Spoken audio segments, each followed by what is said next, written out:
Jazzcast Pros. Hello there, my graceful grinders. This is Dr. Pamala Brown-Grinion, and I am the president and CEO of Totally Unique Educational Consultants.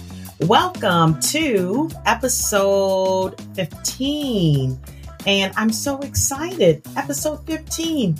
I did not know how this journey was going to go, but I do appreciate you for being with me week after week and for your comments and feedback and for liking my videos, for sharing my videos, and for following me on social media.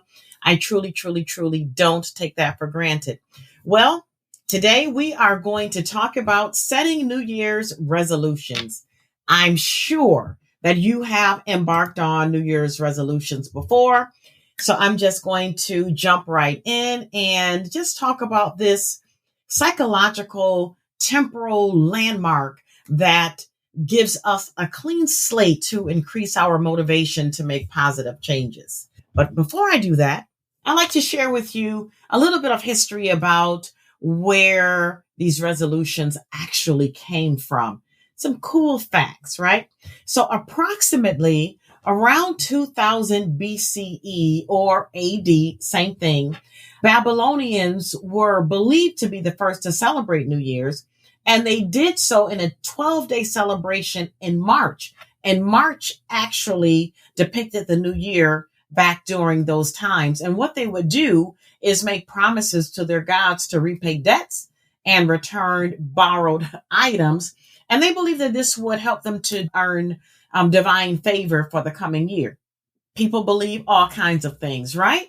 So around 46 BCE, Julius Caesar actually changed our calendar to how we use it today and marked January 1st as the beginning of the new year. And during that time, Romans would offer sacrifices and make vows to their gods to have great conduct in the coming years. And then again, around 800 CE, which was around the medieval era, in Europe, it was tradition to shift to more religious practices, and knights actually took what was called the peacock vow at the end of the Christmas season. And they did so by reaffirming their commitment to being more chivalrous and practicing more morality. But now in modern times, which actually began around the 17th century, we began to use our New Year's resolutions to make promises to ourselves for self-improvement. And adopting to this process became central to how we celebrate New Year's Eve and how, or should I say, when we decide to make these promises to focus on introspection for some, morality for others, and just making personal commitments to self-improvement. I never knew any of that until I decided, I want to know where this comes from. And I was intrigued by it. So I thought, well, maybe some of my listeners would be intrigued as well. So I decided to grab that history for you. Now, I want to ask you a question. Do you know what the top 5 New Year's resolutions are? And let me say to you that I have made each one of these resolutions multiple times, and I have failed miserably multiple times as well. But I have had some successes. But for the most part, because I didn't manage it properly, I didn't do well. So number 1 would be to exercise more. Improving our physical health, mental clarity, overall energy, taking your vitamins. I'm going to start having my smoothie twice a day, things like that. Or some people, number 2 is their big one, eating healthier. I'm going to practice better nutrition. I'm going to cut back on processed foods. I'm going to cut out my sugar. I'm going to eat more vegetables. I'm going to follow a specific plant-based diet. Tried it all. And what does that equate to? I want to lose weight. I'm going to practice weight management. I'm going to incorporate exercising and eating healthier because I know that that's what helps me to lose weight, especially after having a quite indulgent holiday season. Do I have any other guilty ladies out there? I know it's not just me. Okay. How about number 4, saving money and spending less? I'm going to practice more on spending my needs and putting up my wants or my desires, right? Financial goals have been a big focus of mine for a very long time. I pay attention to budgeting. I pay attention to paying off my debt.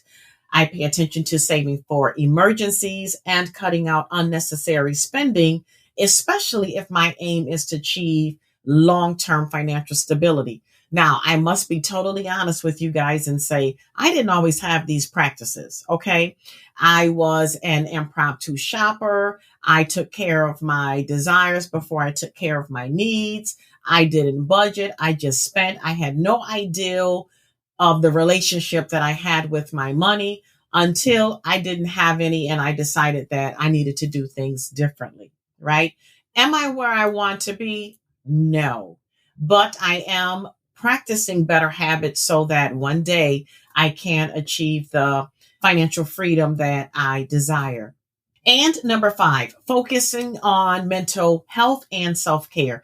This is an area where many of us probably don't focus as much as we should, but it is very important to increase attention in this space and just promote mental well being and managing stress and practicing mindfulness, setting boundaries for yourself, especially if it causes you any type of mental angst or anxiety, and then prioritizing your self-care routines. My self-care routine that I enjoy, well, I have multiple ones, but some of them are going for massages or writing in my journal or just stretching at night when I get in bed, meditating. I like listening to brainwave sounds just for mental clarity. And I know some people say, Pam, it's a little too far.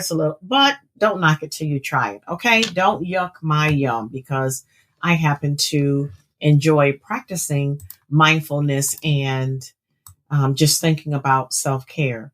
Now, I want to share with you some informative facts that I found while doing my research around New Year's resolutions. Did you know that people who set resolutions are 10 times, yes, I said 10 times more likely to achieve their goals than those who don't set any intentions at all, right? It's like if you don't write down a plan, if you don't put the information in the navigation system, you don't know how long it's going to take you to get there or the best route.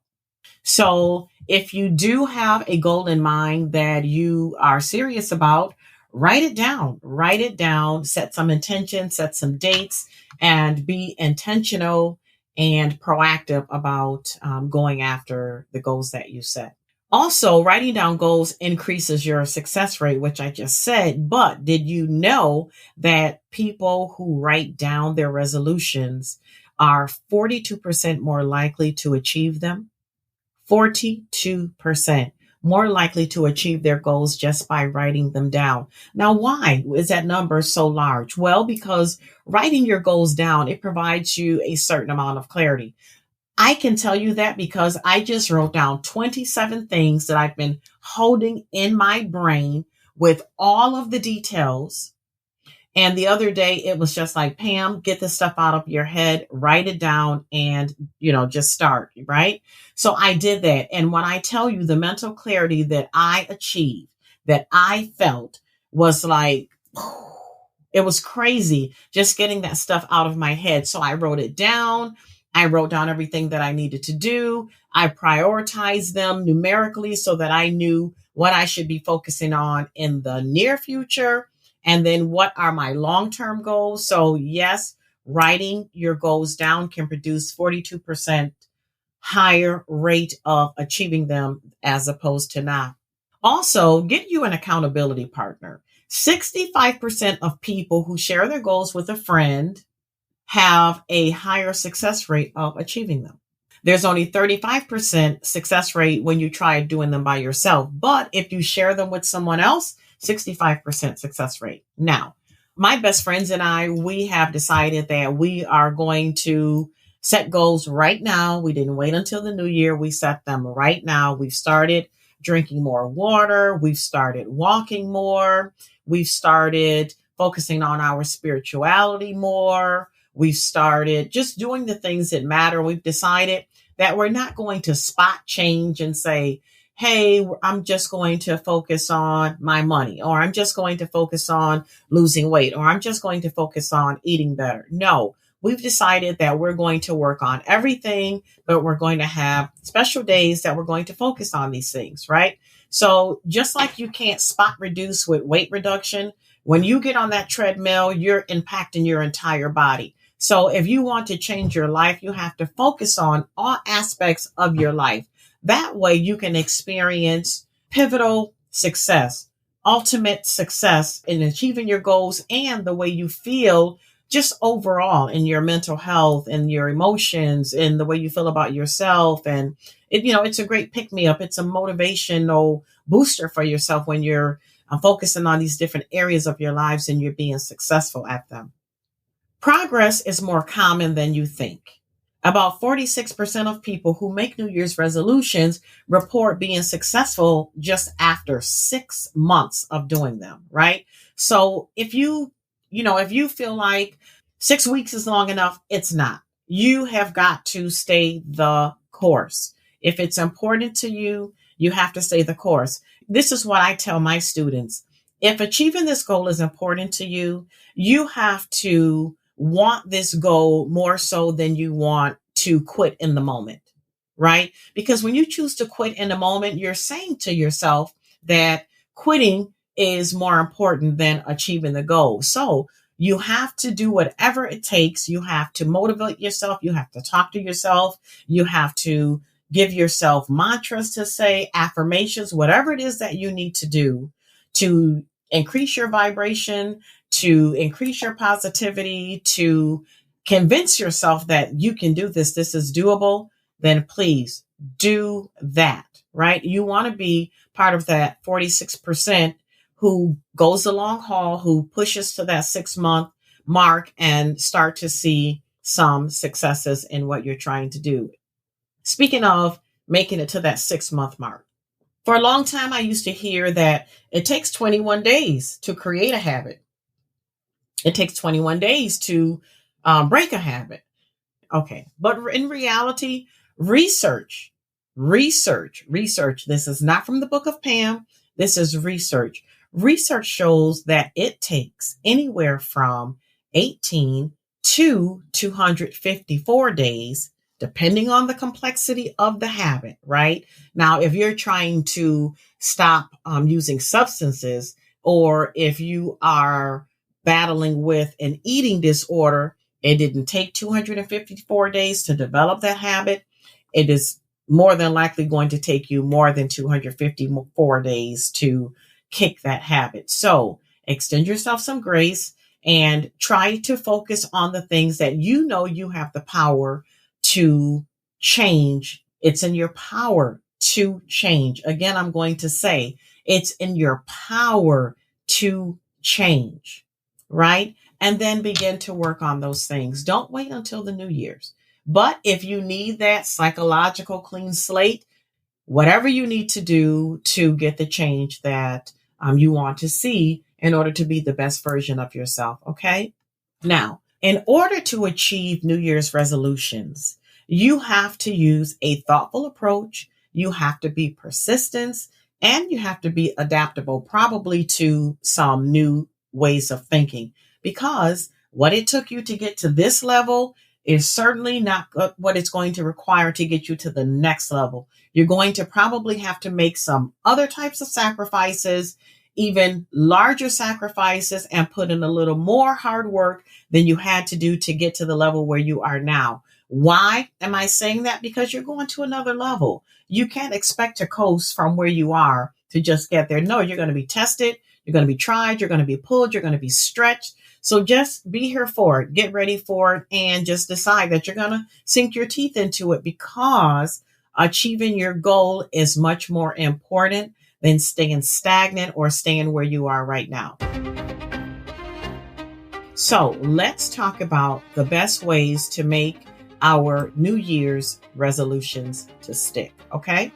Make your New Year's resolution, set them up like a SMART goal: specific, measurable, achievable, relevant, and time bound. Specific means Clearly define when you are going to have this goal achieved. Measurable means how will you track it? When I was 210 pounds, that was the most I had ever weighed in my life. My back hurt, my knees hurt. I couldn't my body, my bone structure could not manage that amount of weight. So I decided to lose weight. And I decided some things needed to change and I changed them, right? But that's a horse of a different color. I can share that with you at another time. But I tracked my weight. I went from 210 pounds to my lowest weight of 160 pounds. And right now I'm about a 165, which is where I usually fluctuate now between 160 and 166, somewhere in between there. But I've been holding this weight steady now for, I believe it's my second or third year. But yeah, I'm holding steady because I am doing the right things for myself.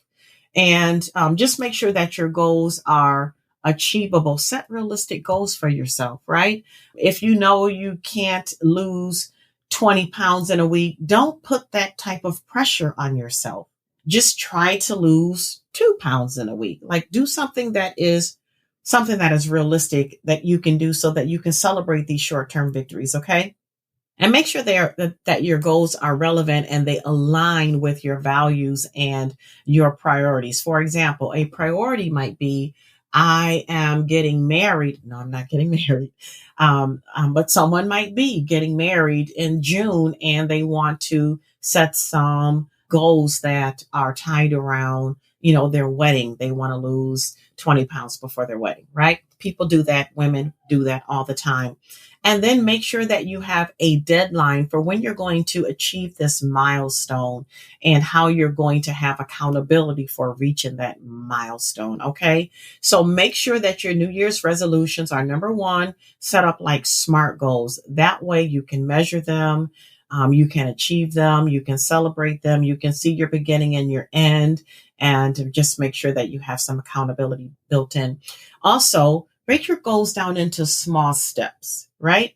If you want to lose 20 pounds to fit into that wedding dress, like I said earlier, just start with 2 pounds at a time, then 3 pounds. But don't try to take off 20 pounds in 1 week, because when you don't do it, you get frustrated and then you tell yourself, I didn't achieve it, so I might as well eat 15 Twinkies. Well, that's not healthy, right? So be realistic with yourself and don't allow these changes to overwhelm you. And that's why you set the incremental goals. Okay.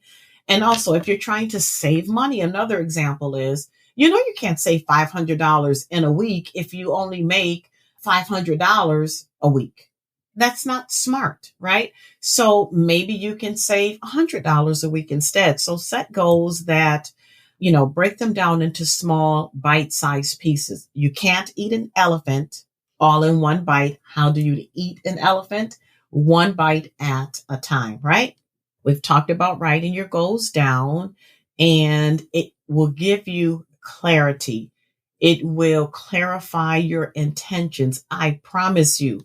Also, a good thing to do, another thing that I tell my students to do when I help them with their goal ladder, their big dream goal ladder for success, I tell them to put it in the place where they visit the most. Some people visit the refrigerator the most. Some people visit the bathroom mirror the most. Some people visit their bedroom mirror the most. So wherever, some people may leave the house, come and go a lot. So put them by the door, but wherever you can see them visibly so that it's a daily reminder of the aspirations that you've set for yourself, put your plan there. Okay. Now we're talking about creating this plan. You need to map it out step by step. I call it making a peanut butter and jelly sandwich, right? For example, a goal that I'm working on right now is putting together some affiliate marketing opportunities for myself. So I know what I have to do. I have to research different items that I want to be associated with. I have to contact those companies. I have to get the link, and then I have to do all the things that ties into getting clicks to my link and getting products purchased from my links, right? So there are things that you have to do. So research may be my first level of bread. And then my last level of bread may be launching. And then everything in between, contacting, setting it up, all of that would be my peanut butter, my jelly, my knife, all the things that I need to make the sandwich. So create your plan and make sure that it is something that is relevant to you. Okay. And put it on your calendar. Schedule the time to work on your goals. Have intentional habits. Be purposeful when you're working on your goals. If you're going to work out, put it on your calendar. I'm going to work out 7 o'clock every morning.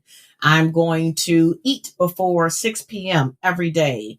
I am going to, do whatever. Okay. When you create your plan, make sure that you put it on your calendar and make it just as important as you would going to a doctor's appointment or going to meet with a client. Okay.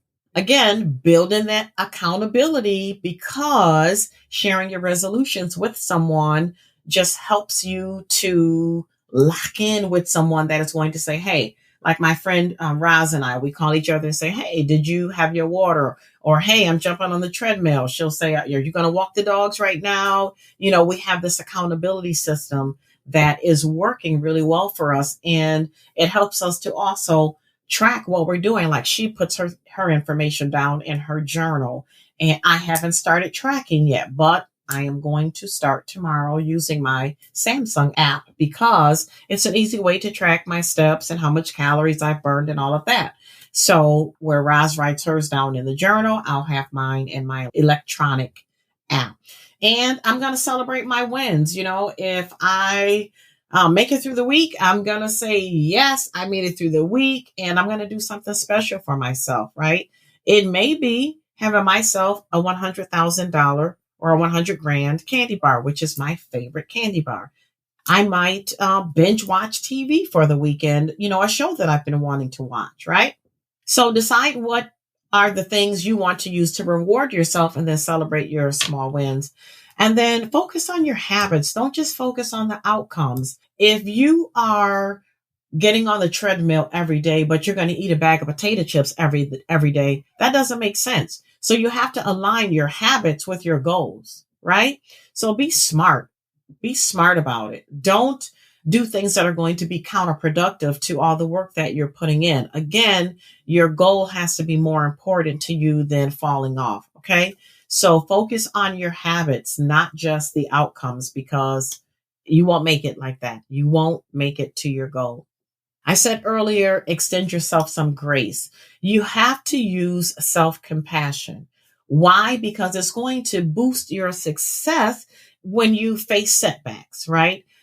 If you don't have self-compassion, it's going to increase the likelihood of you falling off. And I don't want you to fall off. I want you to have long-term success. So extend yourself some grace. If you fall off from eating properly, if you fall off from watching TV too much, if you fall off from quitting social media, if you spend a little bit too much this week, don't say, well, I've already messed up, so I may as well just continue messing up.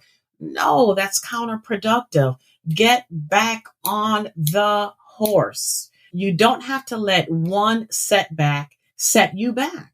So just keep going and fighting towards that goal, not the resolution, that goal, right? Because a resolution means that something is done, right? You've resolved it. These are long-term goals that you are setting for yourself. And it's not just a goal, it is a lifestyle change in most instances. And lifestyle changes are not resolved. They are linear. They are ongoing, right? So just be patient with yourself, be flexible with yourself, and allow for adjustments. If you said to yourself, I am going to drink 2 smoothies a day, but that's not realistic and you can only do one, then only do one. It's okay, right? That one smoothie is more than what you were drinking before. So it's okay to have just one smoothie. Again, extend yourself some grace. Accept your setbacks as part of your journey and bounce back rather than giving up. Okay.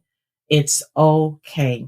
And if it's becoming difficult for you, just begin to visualize what you see as successful for you when you're at your ideal weight. What do you look like? What are you wearing now?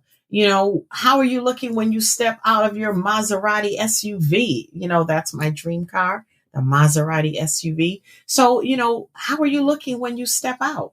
Visualize that. Visualize, having the type of money where you can go in the store and you don't have to look at price tags. Now, let me just say it's smart to look at price tags. I don't care how much money you have.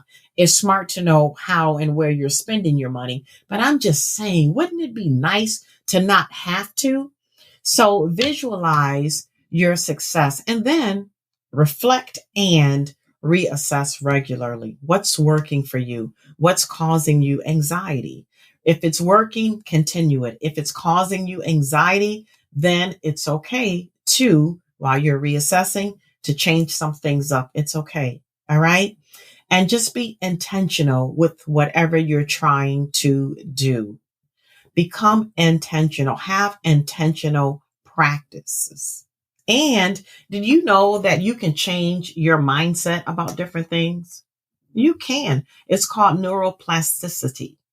Neuroplasticity. And that means that you can change the way your mind perceives something. Your brain is a muscle that remembers. If you continue to feed negative stuff to your brain is going to say, I'm a muscle. This is what you fed me. This is what I'm going to recall. But if you start to feed yourself, I can do this. I got this. I can manage this. I can handle this. I deserve this. I owe this to myself. If you can start saying those things to yourself and visualizing and seeing yourself where you want to be and working towards those SMART goals and not giving up and seeing yourself at the place where you want to be. And when you fall off, getting back on repeatedly, even if it takes multiple times each day, then you can achieve that New Year's resolution, that goal, that plan that you've set. You can achieve it. And Chewy is saying also, he's agreeing with me that yes, you can achieve it, but you just have to continue to work towards it. Okay.